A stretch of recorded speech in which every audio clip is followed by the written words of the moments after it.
interesting facts about famous people. Which Western ran the longest time? Think about all the Westerns you have watched.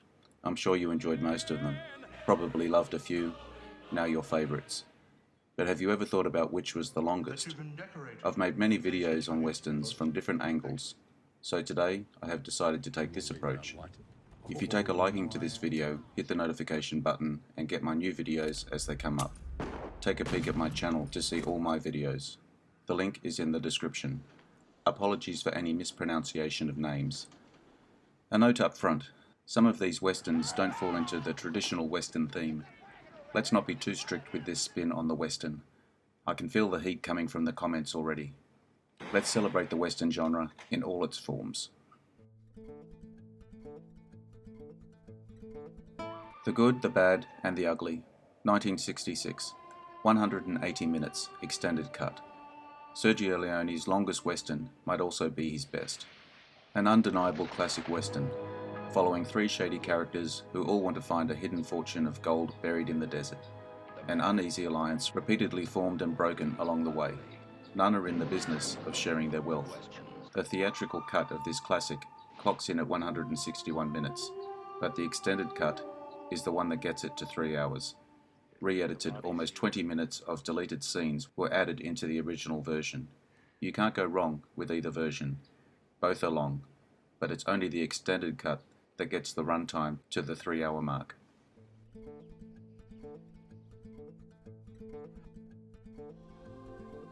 Dances with Wolves, 1990, 181 minutes. Dances with Wolves was one of the biggest American movies of the 1990s, in terms of both its runtime and its Oscar success.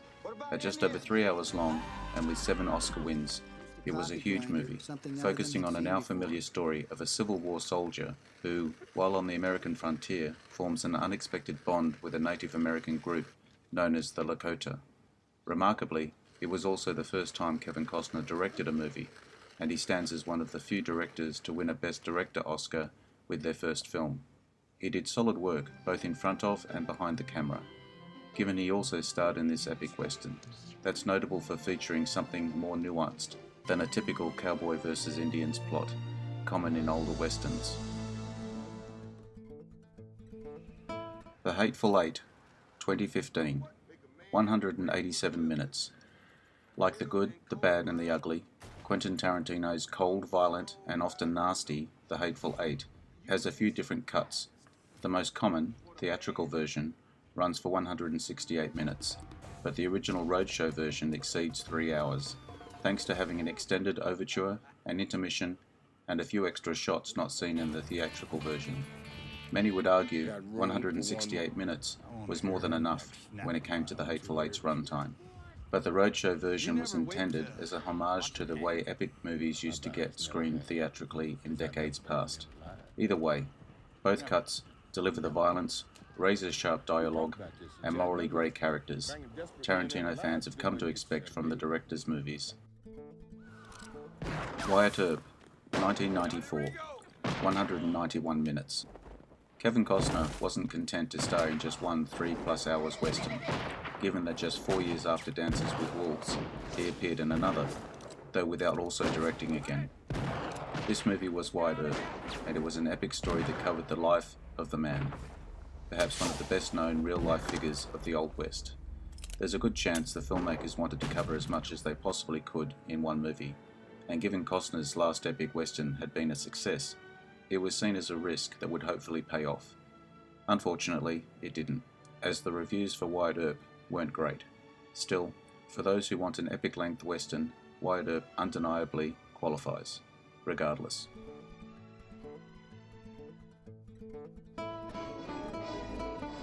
Giant, 1956, 201 minutes. A huge movie, running for almost 3.5 hours. Thankfully, it uses its epic runtime to its advantage, as it has a story that follows 3 generations over many decades, tracking the highs and lows of one Texas family as they gain a great fortune and the subsequent fight to keep it. It's also notable for being a western that features a female protagonist in Elizabeth Taylor's character, and for having a strong emphasis on romance, at least more so than the conflict between law and crime that you'd see in most westerns. It's also one of 3 movies that James Dean ever starred in, and the only one he played a supporting role. Heaven's Gate, 1980, 219 minutes. Few movies are as controversial as Heaven's Gate. A flawed movie, sure, but there are plenty of things about it that make it one 3+ hour movie that's worth watching, including its compelling plot about class warfare, its remarkable cast, and huge set pieces.